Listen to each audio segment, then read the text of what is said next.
rock me, rock me, rock me, Lord, rock me, rock me, rock me, Lord, rock me.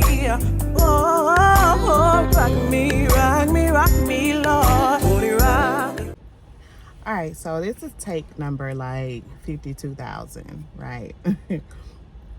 But I want to just take some time. Okay, I want to take some time and just talk. Just who is Brittney? What is Brittney about?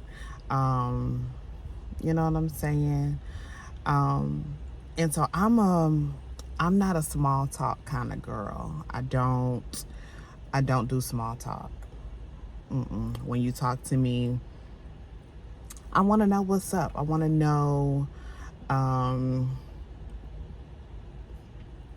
I want to know why your auntie got her kids taken. I want to know. I want to know your most embarrassing moment. I want to know, like, I'm just like, let's just talk. You know what I'm saying? I want to know, what is your life purpose? What are your dreams? Stuff like that. So I have, since 2017, been building this community of Christian single women. And the community changes because women get married. Or people just, come and go, right? And so I think for a long time I was thinking, like, this community must not be giving what it needs to give, because it's not growing to the point of like hundreds or thousands of women, at one time. But sometimes you gotta take another look, right? You gotta look again, and you gotta see things for what they are. And from 2017 until this point, I have been building this community that sees the Christian single woman, right? And I know that for me, there have been times where I just haven't felt seen. And you go to church and and the sermon's for all, you know what I'm saying? It's not like every, church service is geared towards marriage or geared towards men or it's a general thing, right? But there have just literally been like times where, as a Christian single woman, I just haven't felt seen, right? And so in 2017, I was going through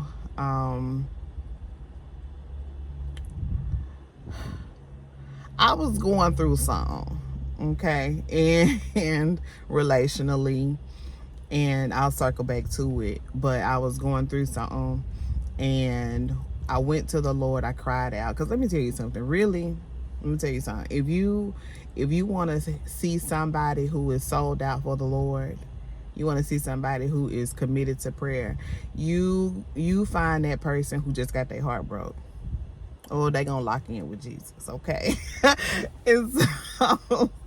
and so I was locked in with the Lord. I was trying to just figure out some stuff, right? Like, trying to understand, why is this single journey not going how I expect it to go?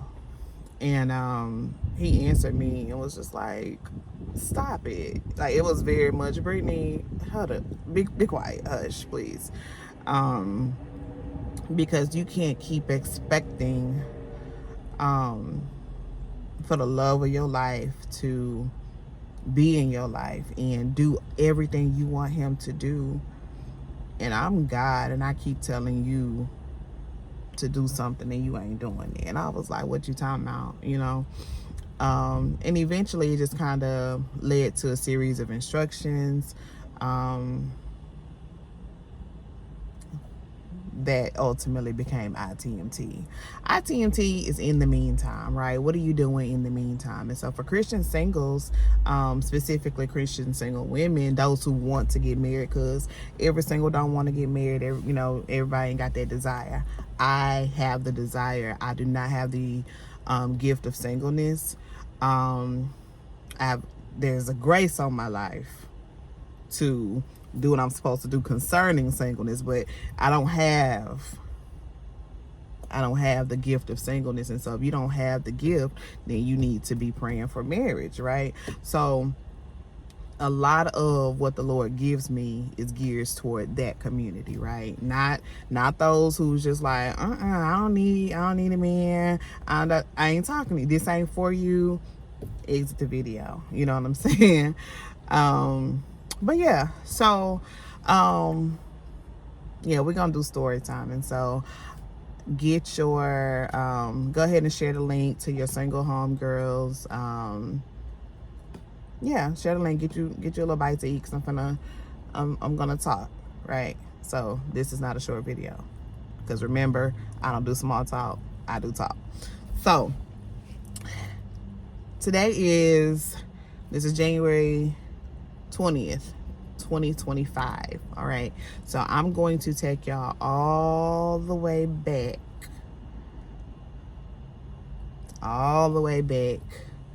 to, I don't know the month. Yeah, I don't know the month, but we'll go to 2007. Okay, so 2007, and I don't even, yeah, we're gonna go to 2007, because I needed to make sense. 2007, like the guy, it wasn't giving love of my life, but it was giving, it's my little junk, my little situation, right? And so talking to this guy, and right when, it was at the right when I think we might be kind of about to turn the corner. Then it turns out there's another girl, all the things. And then I'm asking about the girl, and he's like, nah, man, she crazy, that whole thing.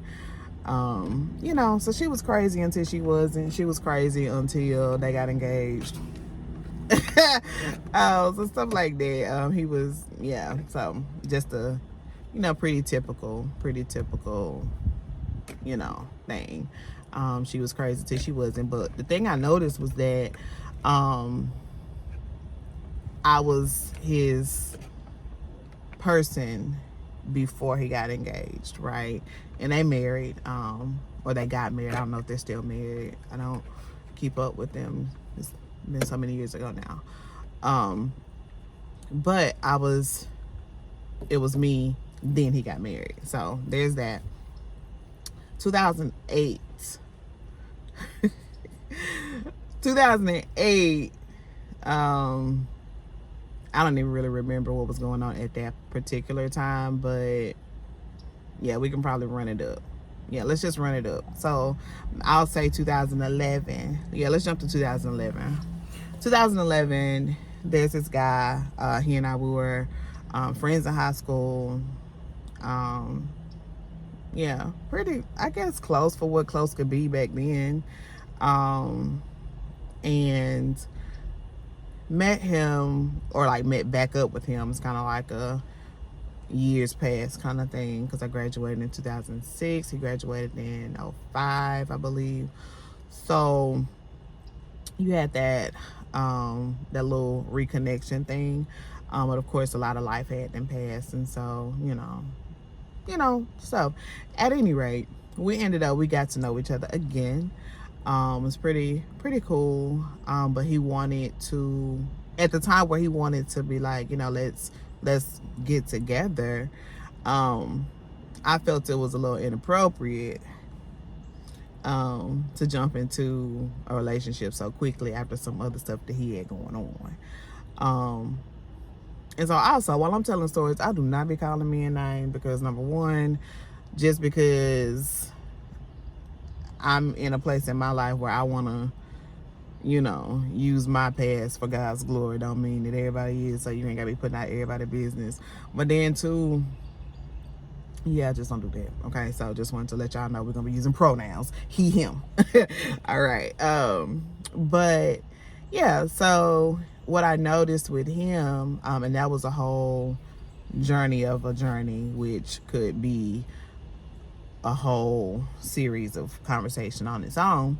But with this guy, We were talking, doing all the things. Kind of seemed like making plans to go a little further. And then there was a woman. There was another lady who showed up into the picture. So, of course, I was a little territorial about that, and I just remember him wanting to maintain our friendship, and me not being comfortable enough to be honest and say, I don't want to be your friend. You know what I'm saying? So with him, I was like, okay, yeah, we can do the friend thing. Cool. And that's why if you ever see me be like, girl, stop hiding behind saying you a friend or a bro, sis, this, and that. That's because I've done that, and it's literally stupid. You're not hiding it from nobody. Everybody know that you are in love. So stop. But, so I did the friend thing, and it was literally just because I didn't have enough confidence to be like, no, I don't want to be your friend. Like, So, that became a whole story. And so one particular evening, he was nearby, where I stayed at. It was probably like a 5-minute little distance or whatever. And so he called me over. I went over, just in the parking lot, standing outside talking, stuff like that. And he started to tell me, about the girl, who was his girlfriend.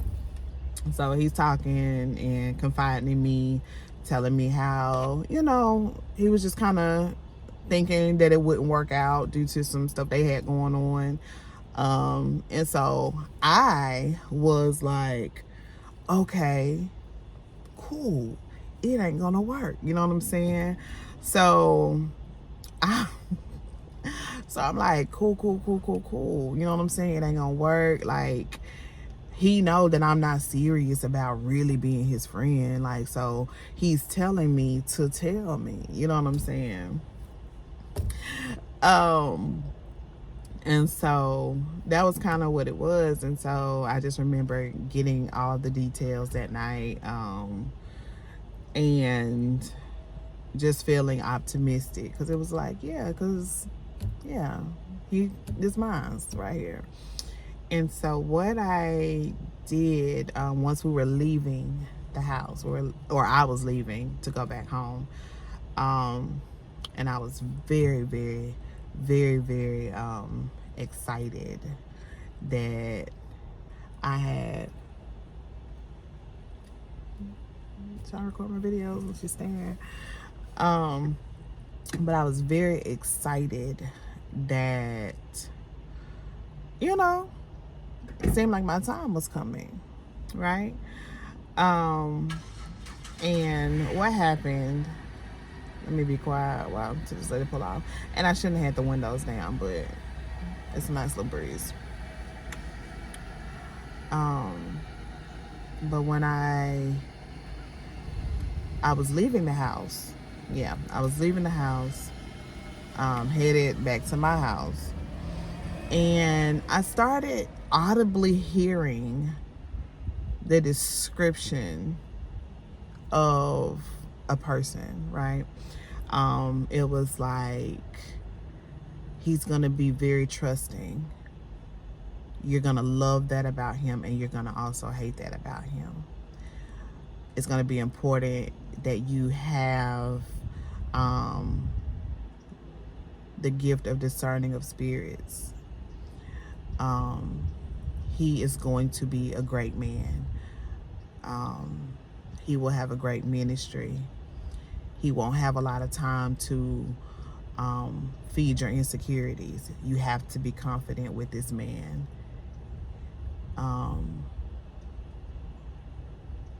He's gonna love you with the heart that your dad has for your mom, like stuff like that, all these descriptions. And I was like, and it was so clear and so sure, that I was like, huh? You know? And the more I heard it, the more it became evident to me, like, yo, God is talking to you right now. And that became my very first time, or the first time I truly remember knowing I hear the Lord speak to me. I knew it was God talking to me. I didn't have a question. I didn't have that was God talking to me. So I get home. I get this notebook my mom had bought for me when she was out of town somewhere. It was a red notebook that I still have. I get this notebook and I start to write out the descriptions that I'm hearing, and the Lord, finally was like, this is your husband. You will know your husband by these, descriptions. I'm like, okay, So I just left this other dude house, you know what I'm saying? And so I know I like him, and I know what he just talked to me about, and I know he liked me too, because he didn't say it, even though he's still saying that we friends and all that. So I'm like, okay, maybe he's going to become this list. I see you, God. Okay. So,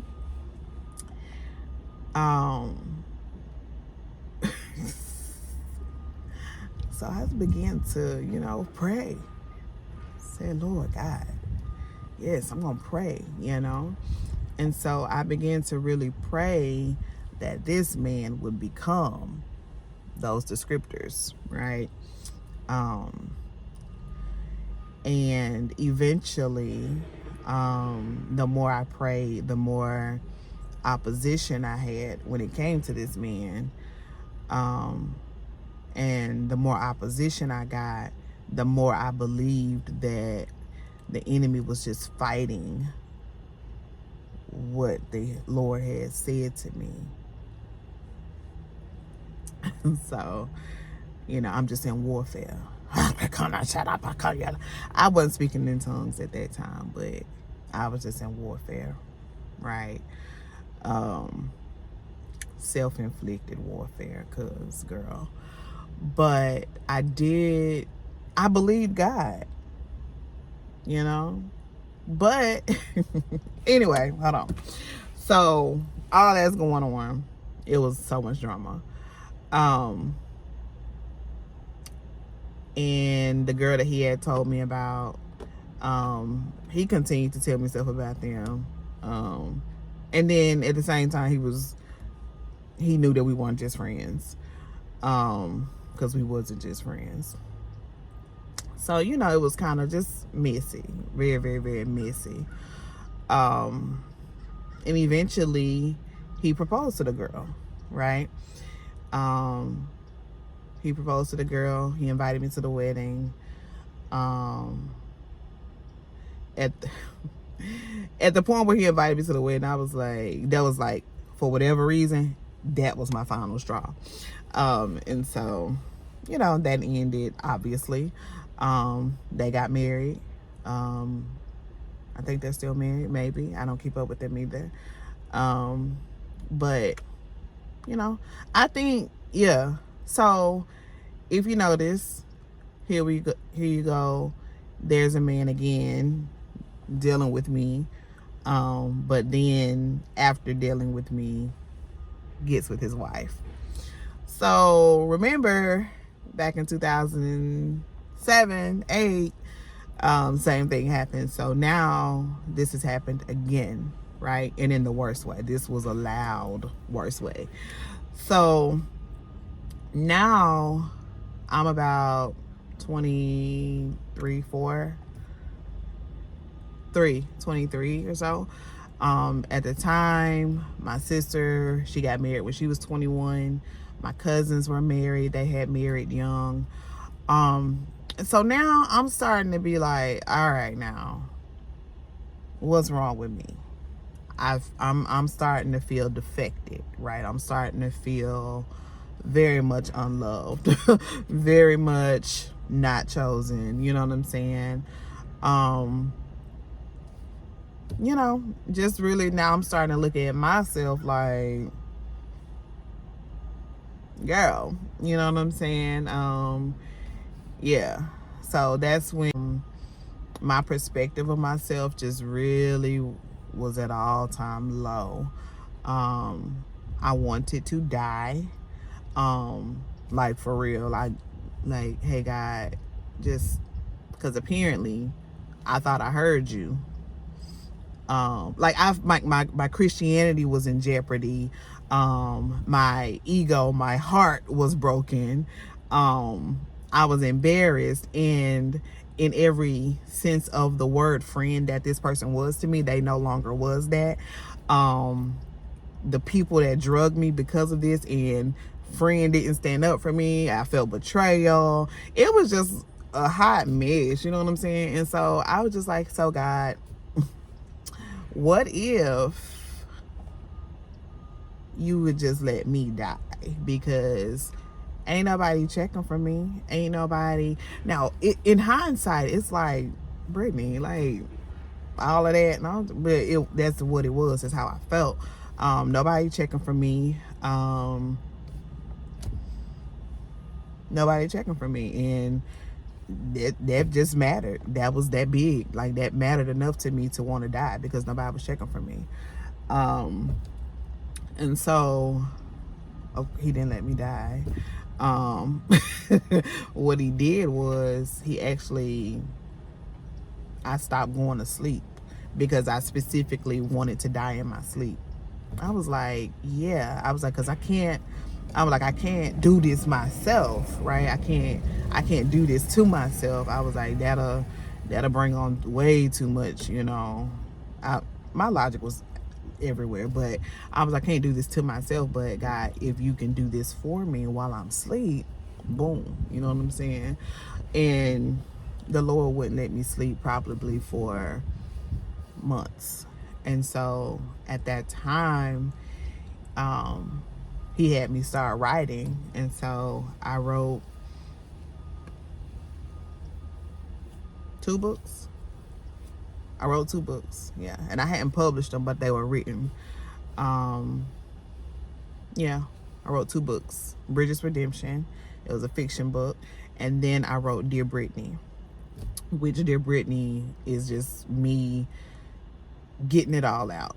All the stuff that I'm learning from this relationship, or not known relationship, whatever it was or wasn't. And one of the things that I really, really had to understand during this process, in this time where I was just writing and God wouldn't let me sleep, was that you heard God speak to you. You heard him talk to you. Like when he gave you those descriptions, that was the Lord. But he never told you that those descriptions was that man. You tried to make that man be who God said would be for you. And so I had to take accountability for trying to turn God's word into my word, right? So this whole learning experience, the Lord just started really dealing with me on the heart of the Christian single, because it's not that God ain't talking to you, but sometimes we get eager when the Lord has said something concerning having a spouse or dating or anything like that. We get so eager, and then we get into overdrive and start trying to make something become something. Next thing you know, you in warfare. Next thing you know, you getting embarrassed. Next thing you know, you got a broken heart. Next thing you know, you looking silly, and God like, I didn't do any of this. I gave you one little secret. Like the Lord, he gives us secrets. Like he somewhere in the Bible, I'm not gonna quote it because I don't want to quote it. Maybe I'll put it on the video here. But he'll tell us secrets. But you think about a secret. When somebody tell you a secret, you ain't really supposed to talk about it. That's for you to know. And so God will tell us things, and it's not for us to take it and run. It's not for us to go tell the world, but it's for us to know what it is. And so here the Lord had given me these descriptions, and I'm sitting here and I just made it be about some man that wasn't my man. He quite literally is for his wife. You get what I'm saying? And so yeah, you know what I'm saying, period. That's just what it is. And so the first true thing that I had to understand about Christian singleness is that I hate when a car pull up right beside me, and I should go in the house. It's me, not them, it's me. But the one true thing that when it comes to Christian singleness, that they, you know, everybody talks about accountability. And so I have seen that just be abused. I have seen people be controlling in the name of accountability. Tell me where you going. Tell me how long you're going to be over there. Consult me before you go on a date. Consult me before you get your number out. All in the name of accountability, and that's not accountability. Like, and I don't. Now some people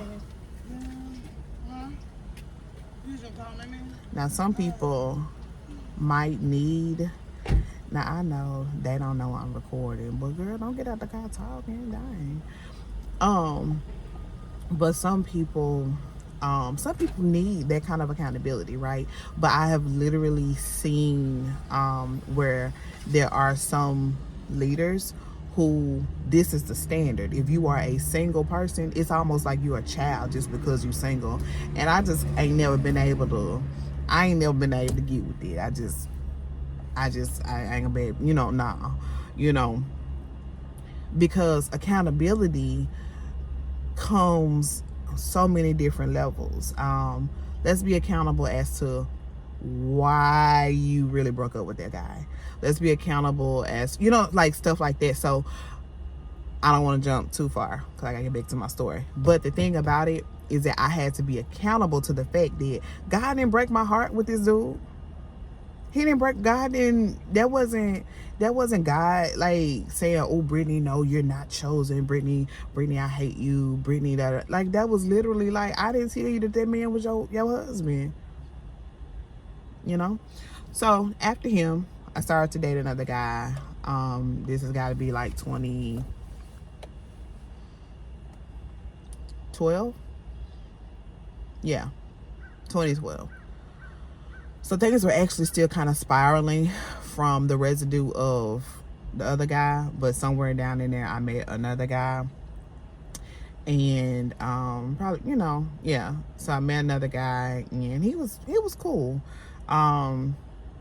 He was just cool. He was kind, you know what I'm saying?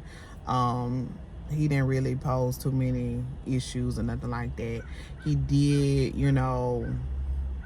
he wasn't sure how many children he had. And I didn't like that because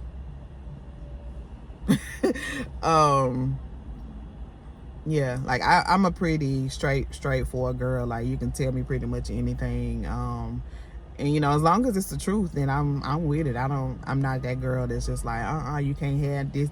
Like, if you was checking that list that God gave me, I don't care about the little other stuff like that. So I'm not that girl, but I was just a little concerned, because just like, you don't know how many kids. Like, when I met him, it was one number, but then somewhere down in there, it just became another number. So when I was asking about the number changing, it was just like, oh, well, it was just kind of a little stupid like that. But other than that, he was a cool dude. Like, he was straight, no drama.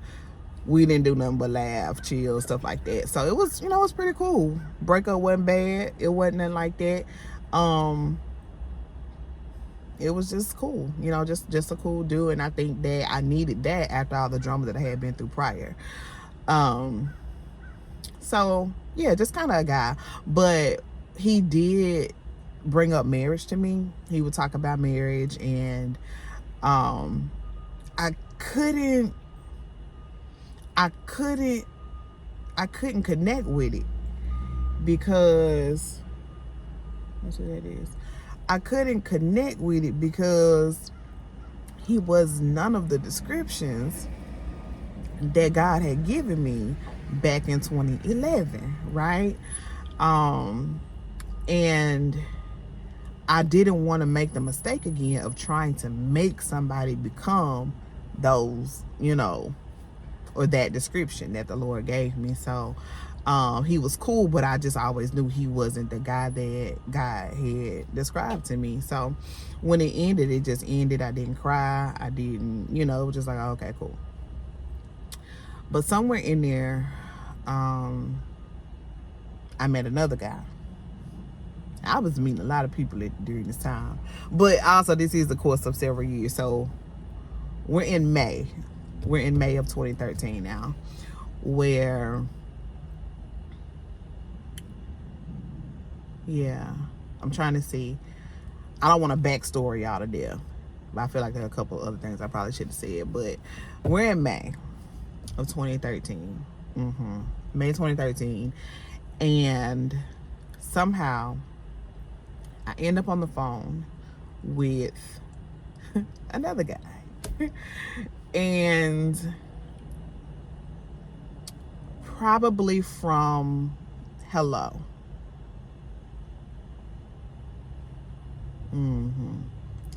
At the Hello, I was like,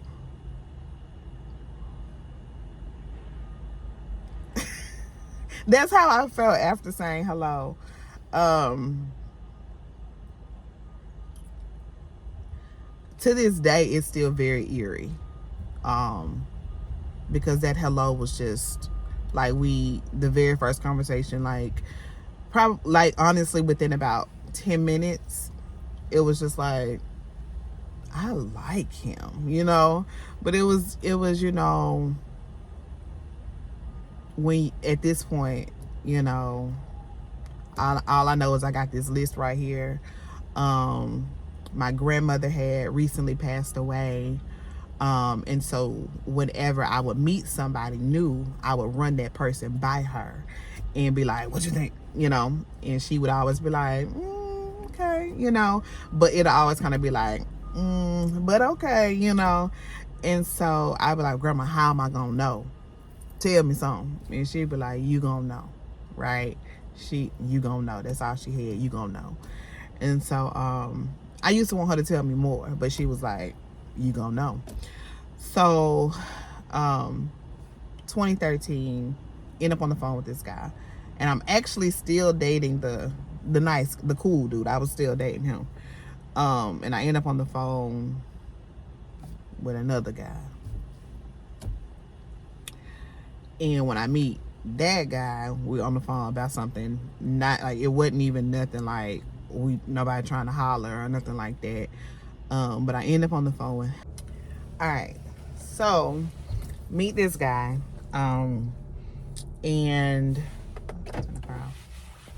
and within, like I said, so literally minutes, I'm like, and I remember texting my sister, telling her that I'm on the phone with this guy.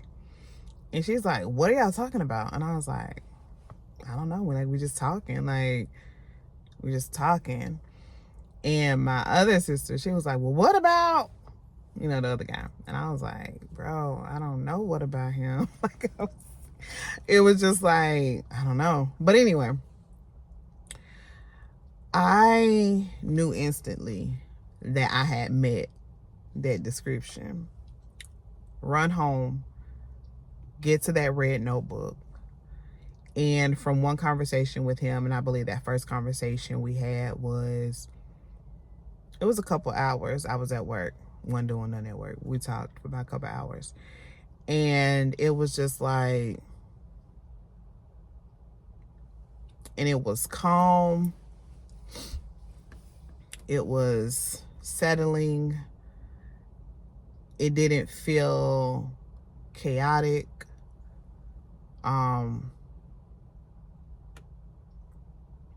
It was just like, And so I was like, okay, God, let's stop. Because, hold on. Because now I'm thinking about, like I knew that the guy that I was presently dating, I knew he wasn't the list.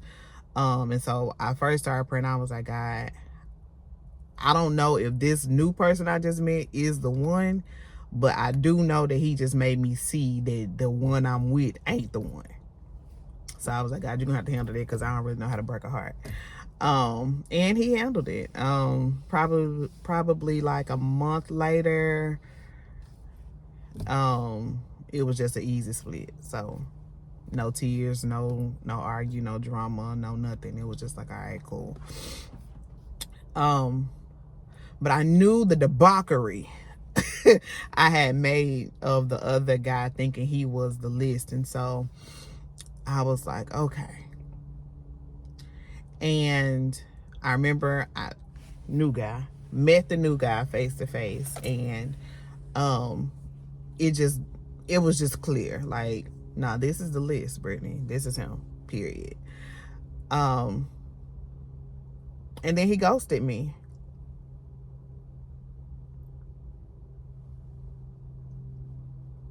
He ghosted me. And I was like, God, okay. Because one thing I knew was that I'll never hurt the way I hurt with the last dude, with that whole situation. So I was just like, so cool. God, if he it, make it clear. If he not it, make it clear. You know what I'm saying? And I think sometimes we don't be wanting to ask God what's up because we always be thinking he gonna say no. But it's like a no is such protection, right? To say no is the greatest protection. Like to have God go ahead and tell you, nah, this ain't it. It's better that way. But then too, it's like, don't not talk to him because he might tell you yes. And when he tell you yes, because at some point he's going to tell you yes. When he tell you yes, he's also going to give you instruction concerning that yes, right?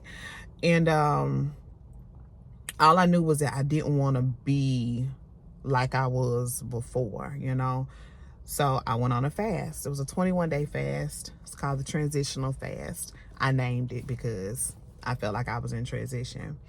And a lady had got up, she prophesied to me, and she was like, the Lord is about to move in your life. Like it was a prophecy. I talk about it in one of my books. In the meantime, I think I talk about it in the meantime book. But she prophesied to me, and I was just very clear that my life was about to take a turn. And it did. I thought that the turn meant I'm finna get married, right? But what it was, I had met the description, right? During this fast, the Lord confirmed that I had met the description. Like the Lord confirmed absolutely 100% is him, right? Like, all right, cool. The hurdle became, my pastor always say the hurdle, and I didn't took it and ran with it. The hurdle became realizing that it wasn't time, although it was him. That was the hurdle. And so, yeah, I'm still not married, right?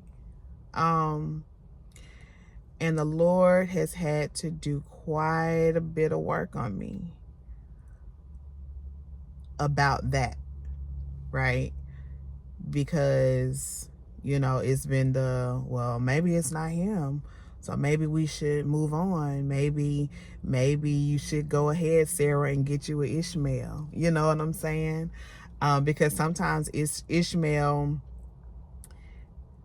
makes sense. Sometimes if you think long enough, if you get in your emotions long enough, it makes sense to go out and get you an Ishmael. And so it's just been a very personal journey that I've had, and it's had less to do with the other person and much to do with myself, right? And so that has become the journey in the meantime. Brittney, who are you while you wait for God to do what he said?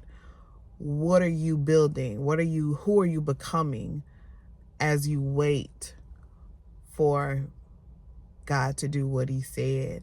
What are you learning? What are you studying? How are you growing? What are you experiencing in the meantime, right? So that's what ITMT has become. If you follow my socials and I write a caption, typically it's going to end with, in the meantime, right? So in the meantime, I have learned to obey God. That's been number one. I have, in the meantime, built a community of other Christian single women just like me. You know what I'm saying? In the meantime, I have learned how to manage friendships, because how many times or how often is it that we're saying we're ready for a spouse and you can't even handle a friendship? Like, you know what I'm saying? You don't even know how to check in with your friends or, support them when they're going through something. So you have that. In the meantime, I started a business during COVID. In the meantime, I'm currently rebranding that business. In the meantime, I've navigated homelessness. Yeah. Y'all didn't know it. But there have been times where all my clothes in the trunk. You know what I'm saying? And trying to figure out where I'm laying my head from day to day. You know? So in the meantime, I've seen jaw-dropping miracles of provision from God. Like, so in the meantime, there's so many things. In the meantime, I started a podcast. In the meantime, I have learned how to quit a job. In the meantime, I've walked away from ministries or platforms that seem to be larger than life, and you want to be connected to this if you want X, Y, and Z, and then kind of learning that everything that glitter, real life, not gold. In the meantime, I've been becoming a woman, like, for real. And so there's a lot that happens in the journey, right? And so there's so many tools and scriptures that help navigate singleness. And it's not always about just, girl, wait, your king coming. I know, but what does that look like practically? You know what I'm saying? In the meantime, I learned how to cook. You know what I'm saying? I don't think there's ever a time where I didn't know how to cook, but there was a specific year where I spent it trying to make sure I could cook. You know what I'm saying? Like, let me learn how to, like, let me step it up from canned Alfredo to homemade, or let me make sure I know how to cook soul food, like stuff like that. So it's just so many other things. Really, remember, God told me you're gonna have to have the gift of discerning of spirits, and in the meantime, he's given it to me. So there's so many ways of which we need to prepare, and so there is a grace that I believe, there's a grace and a knowledge that I believe God has given to me to not only go through this in the meantime journey, but also just like support someone else as they're walking through theirs. And I think for a long time I felt unqualified, because it was like, girl, you're not even married. Who gonna listen to you about this?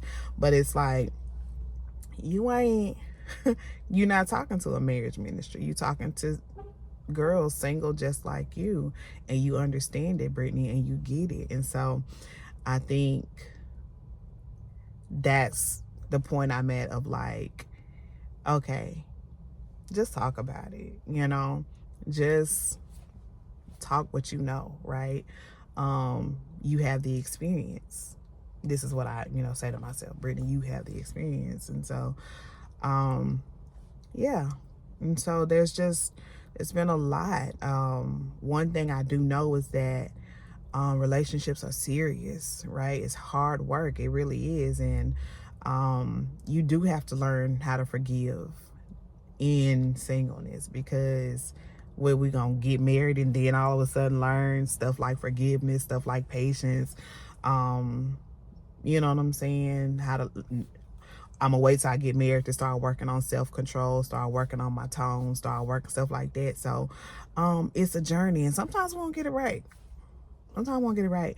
But that's what the community is for, to hold you accountable, to say, girl, why you said that, or you need to apologize, stuff like that. And so that's what In the Meantime is. I'm grateful that God trusts me with this, and I don't want you to do this journey by yourself, because it sucks to do it alone. It just does. So I want you to tap in with me, lock in, www.brittneyreal.com. All the things are on there. So many resources and tools to navigate through certain seasons. There's merchandise if you want to just, be cute and, be sassy about your singleness, there's so much, right? So I want you to lock in with me. We have Friends Bible Study once a month. For those who have found yourselves kind of in a space where I was in, of like, I think I might know who this person is, but I don't really know how to navigate it from there. We have a special prayer night once a month for those girls. And we just pray, and we do life together, and we laugh, and we study the Word of God together. We call each other out sometimes, like, you doing too much. Like, we are very team, opposite sex. We love men. This is not a group where we want, like, y'all ever had the friend who every time something go on, it's like, you need to break up with him? Like, relax. Like, sometimes it ain't always about breaking up with somebody. It ain't always about blocking somebody. It ain't always about putting somebody in their place. Sometimes we need to learn how to take it. Sometimes we need to learn how to trust that God defends us. Sometimes we have to, it just depends on what season you're in and what your storyline is, right? But there's just so much. That's why singleness is very complex, and it's not a one size fits all. That's why you can't just sit a group of singles down and say, we're going to talk about fornication today, because that's not everybody's hurdle, it's just not. Now for those who that's your hurdle, then, there's a word for it. But it's not. And so we can't just treat Christian singleness specifically, like there's a one size fits all little cap, because it's not the case. So I know God has given it to ITMT to get it right. And so I just wanted to just kind of talk through some of my story, and as long as this video is, I ain't told y'all nothing at all. If that tells you anything. But it's been a journey. It has been a journey that honestly, had I married the guy that I thought that list was concerning, I wouldn't be who I am today. I wouldn't. And I don't mean that in like a prideful, boastful way, but like the girl that I love now, Brittney, that I love now, I wouldn't be her, because I wouldn't have experienced life past that moment. Every L I done took has made me the girl I love today. period. And so, yeah. And even after meeting said description, had I got married that next month or that next year like I thought I would, I wouldn't be the girl that I am today. Nah, not at all. And so God knows what he's doing. That's the ultimate thing. Like, God knows what he's doing. He knows when to do everything that he's going to do. He knows how to do it, where to do it. He know who he wants standing around when he do it. And so it's ultimately about trusting God with your love story, with your journey of love. And so sometimes you want to get cynical. You want to say, F that, you know? And you need a community of women that's going to say, hold on now. Did God tell you to what, you know? Sometimes you need a community of women that's going to say, don't go get no Ishmael now. And sometimes you need a community that hold your hand while you break up, while you realize that, dang, I did get it wrong. I got it wrong. And so for me, I didn't got it wrong. And it's like, hey, life went on. I got it wrong, and, you know, life kept on going and everything is good. I can tell you, girl, you ain't got to kill yourself because that man chose somebody else. It's okay. You know what I'm saying? So that's just what it is. So my phone is about to die, so I'm going to end this. But lock in with me, www.brittneyreal.com. And hopefully y'all come back and we can do some more story time.